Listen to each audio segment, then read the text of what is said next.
that can stop me inside this octagon, and only politics can slow me. I don't have much left to say other than you have seen nothing yet.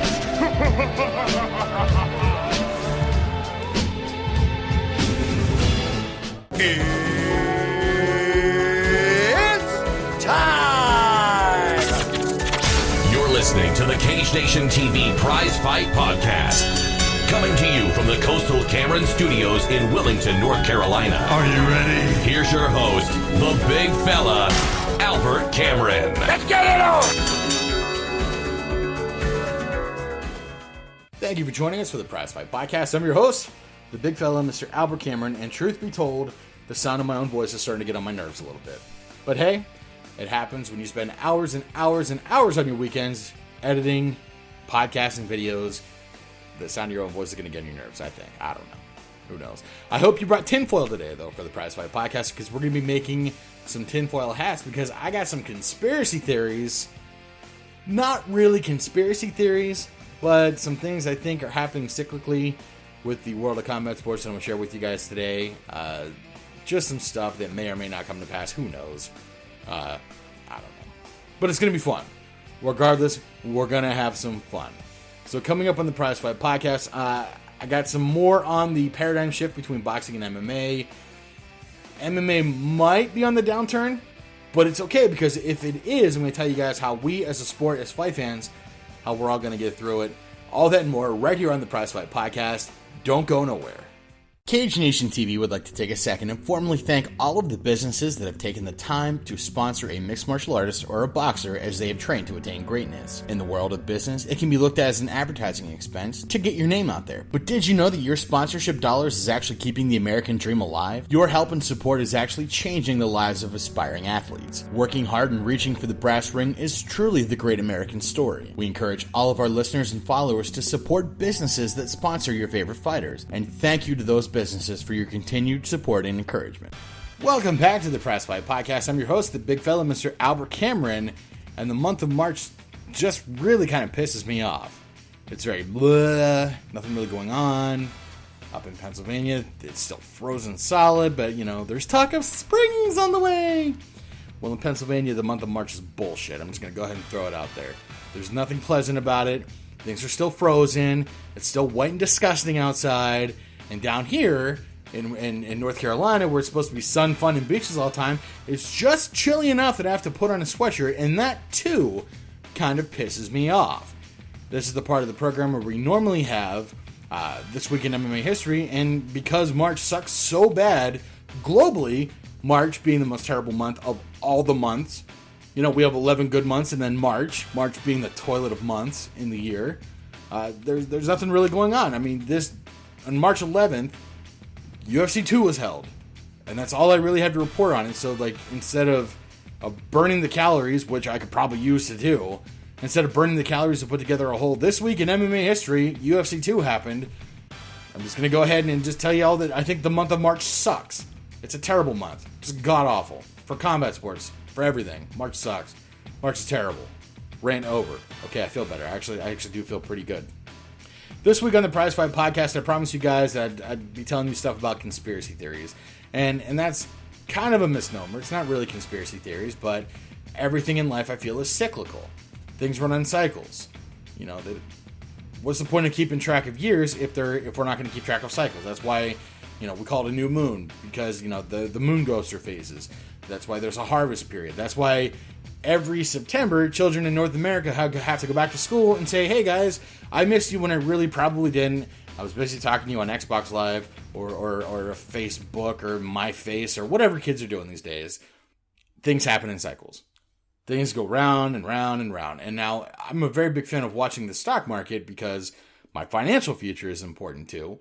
And an interesting concept came up to me was that, things are good and things can be bet on and things happen predictably, except for years ending in 7. And I was like, wait a minute. What are you trying to say, Mr. Moneyman?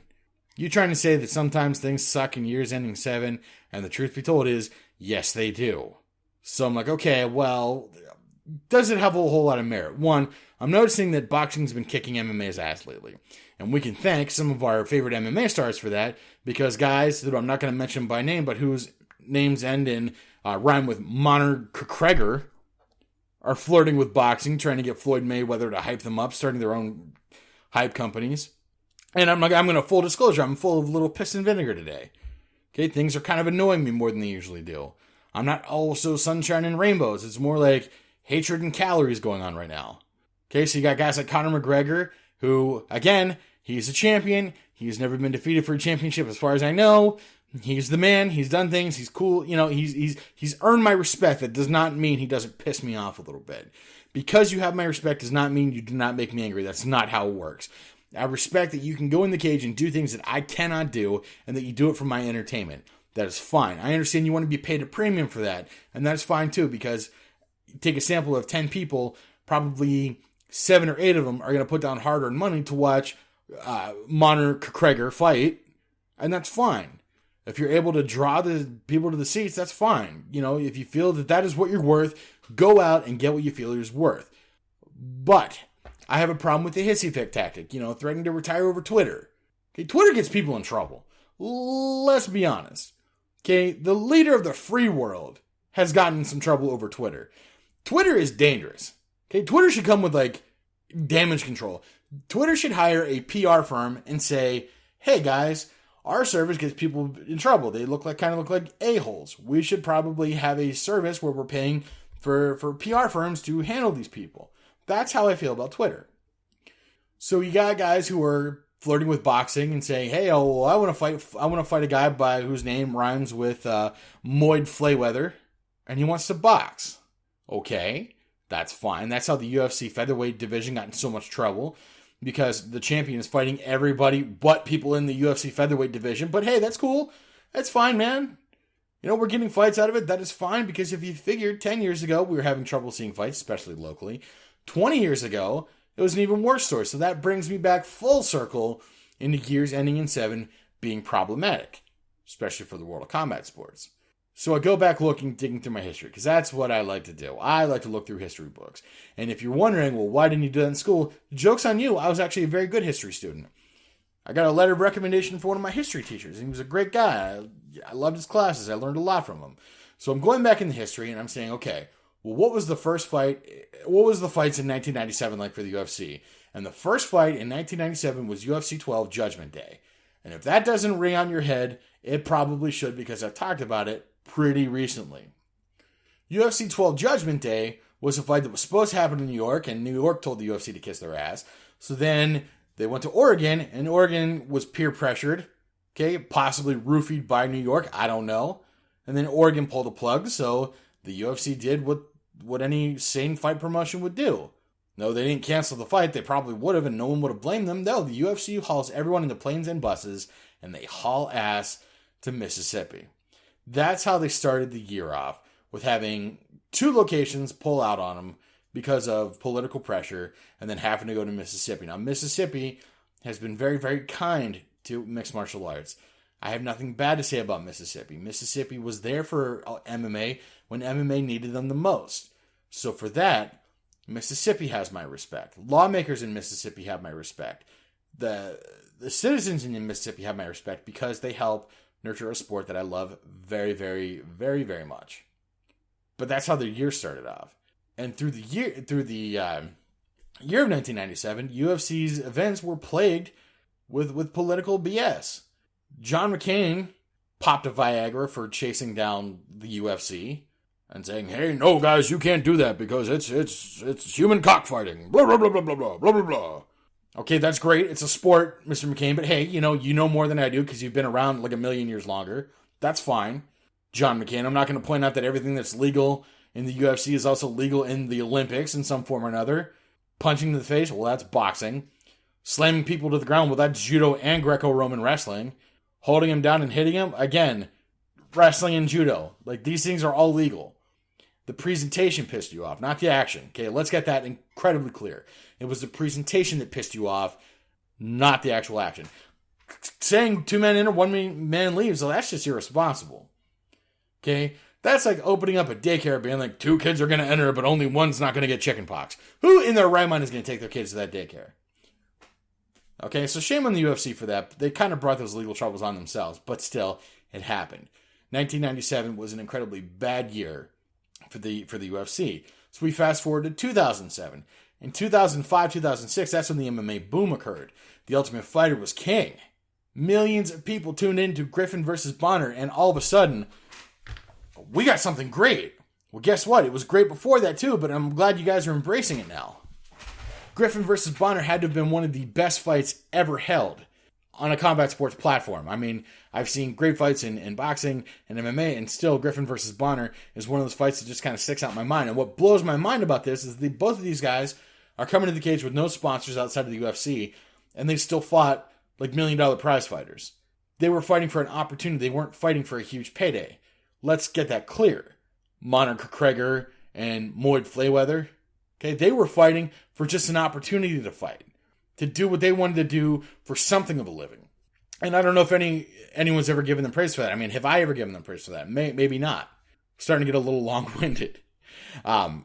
So out of 2005, 2006, 2007, cable companies are realizing, well, not every MMA promotion is the UFC, and not all their fights are great, and not all their fights are drawing people to my station. So what's going on? These fights start getting canceled. They start losing TV deals. MMA is not as accessible anymore. You have to go a little bit further. The UFC was not ready to fulfill the demand that had been the hype that had been whipped up from Griffin versus Bonner. The UFC wasn't ready to meet that demand yet. That does not mean they were not trying. Spike TV had Ultimate Fight Night, and there was, Spike TV cards. The Ultimate Fighter was still churning out as much as they could. But the demand was there. And what happened was, coming out of 2007, coming into 2017, was the UFC has grown exponentially. So when I say things are happening cyclically, I'm certainly hoping that's the case.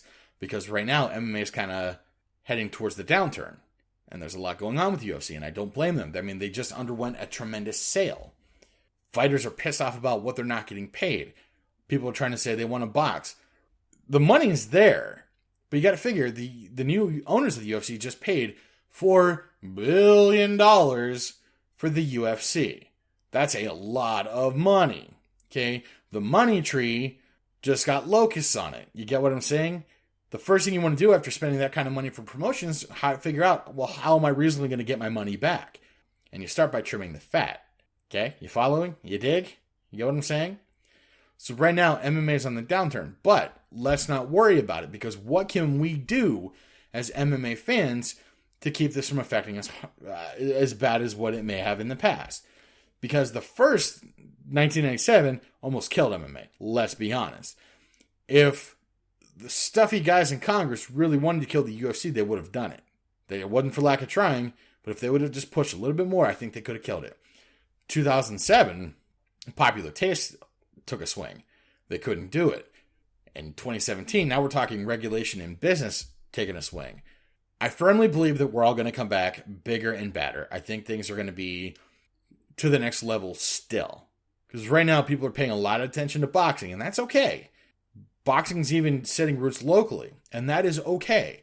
What we can do as MMA fans is we need to cling to our local promotions. Okay? We need to go to regional fights. We need to watch it when it's on TV because those ratings matter. Okay? If you can't be home to watch it, DVR it. Watch it on Fight Pass. Order the pay-per-views. Go someplace where the pay-per-view is being ordered. Do what you can to get in front of these fights.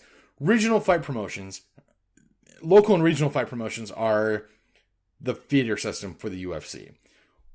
I was at a fight in Raleigh, and I was pretty darn close to Derek Brunson. Okay, I didn't get a chance to say hi to the guy. I would have loved to have talked to him on camera, but he was there because he trains guys. And at those local fights in Raleigh, in Wilmington, in Pittsburgh, Altoona, in Erie, in Cleveland, Ohio, those were the stars of tomorrow are coming from. Mark my words, friends. That's where the stars of tomorrow are coming from. So, yeah, mainstream MMA might be on the downswing, but it's coming back. And we can make it stronger. We can make it bigger and stronger. We can make that comeback a personal victory for us by going to these regional fights and saying, hey guys, I'm here to support you. And not just going once, but going all the time, going multiple times. If you have never been live to see a man get separated from consciousness with a knockout, you have not lived, my friends. If you have not shared and contributed to an energy of a fight crowd in the middle of a local main event, I really can't put it into words outside of, wow. I mean, that is a huge energy to share. It is a huge opportunity to feel something, to contribute to the sport you say you love. Maybe now would be a great opportunity where you're tired of listening to the Prizefight podcast. Well, get out and start a podcast of your own, my man. Their fights are there. Make the contacts. Start the relationships. Because when MMA is on the upswing, it's harder to get your foot in the door. I love regional MMA because these guys fight so hard for opportunities. Every time I see these guys fight, I see them fighting with the same fire, the same hunger, the same eye of the tiger that I saw Griffin versus Bonner fight with. They're not fighting for $1 million payday. They're fighting for the opportunity to do what they love for a living. That, my friends, is the evolutionary spirit. That is the real hunger that you hear guys like Mickey on the movie Rocky talk about. MMA on a major scale might be on the downswing, but we can bring it back even higher. And I'm making these observations. Well, where are these observations coming from? Why do you think it's on the downswing? I saw a Facebook post last night that someone had a hard time telling him to not watch boxing, but watch the UFC. Because there was major events on last night. And boxing's doing really well. Canelo Alvarez just announced for a fight. Triple G's got a fight coming up. Moyd Flayweather and Conor McGregor might be fighting. Boxing is capitalizing on an opportunity right now. And if you love boxing, I love boxing. Watch boxing too. There is a finite amount of resources and attention that we can give. We can choose to spend money on an MMA pay-per-view or a boxing pay-per-view, but it doesn't have to be that way.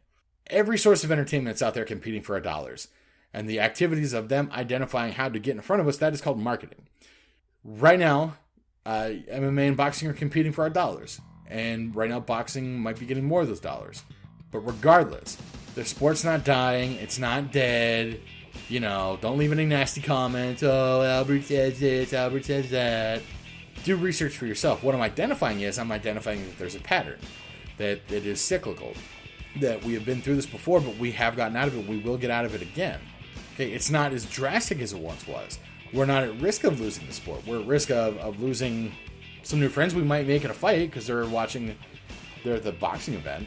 But combat sports is coming back big from this. So what we can do during these moments are support regional MMA, and I'll make another financial observation. The way you make money in stocks and finance is you buy stocks when they're low, you sell them when they're high. So right now we're at a time to buy into MMA. Because right now, regional promotions, they're making the moves, man. They're making the moves. They're laying down the work. They're setting the groundwork. They're getting ready to make big moves, to make big opportunities for themselves. And if we get in right now, whenever they go to the top, you can say you were there. Coming up next week on the Prizefight Podcast, well, I have no idea, but it's going to be fun because I have fun doing this. These are the things I do for fun because I enjoy them, because I love them. Coming up in the month of March, we got fights down here in the South. Battle in the South coming back to Wilmington, North Carolina. In May, I believe, Next Level Fight Club will be back in Raleigh. And then in June, Team Battle MMA will be back in Myrtle Beach, South Carolina. With any luck, because I do love my promoters. These guys have afforded me a lot of great opportunities, and I have never, ever taken that for granted. The promoters are very gracious folks, but with any luck, I will be there. I will be reporting on them and doing my best to contribute to a positive energy in MMA. But until next time, ladies and gentlemen, fights, Cameron, action. Thank you for tuning in to the Cage Nation Prizefight Podcast. All rights reserved. 2016 to 2017 Planet Aries Sports. The Prizefight Podcast is part of the Cage Nation Broadcast Network. For more information, visit www.cagenationtv.com.